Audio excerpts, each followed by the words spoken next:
BD news 21। আমি মনে করেছি আমার কেস আমি নিজেই প্রেজেন্ট করব, সো আমার কেস আমি প্রেজেন্ট করেছি। আমি আশা করেছিলাম নির্বাচন কমিশনের সম্মানের দিকে তাকিয়ে ব্রাহ্মণবাড়িয়া 3-এ যারা আছে তারা গুন্ডা পান্ডা নিয়ে ঢুকবে না নির্বাচন কমিশনে।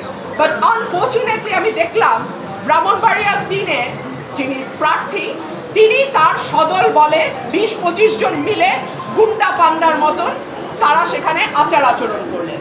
অত্যন্ত দুঃখজনক, অত্যন্ত লজ্জাজনক, এবং আমি মনে করি এটা কমিশনের যে ভাবমূর্তি, যে গাম্ভীর্য এবং যে সম্মান, সেইটার সঙ্গে এটা যায় না। আমি আপনাদেরকে কিছু ছবি দেখাচ্ছি। তারা এলাকায় বিভিন্ন মানুষকে কিভাবে পিটিয়ে পিটিয়ে তারা স্বীকারোক্তি আদায় করেছে। So this is there nature.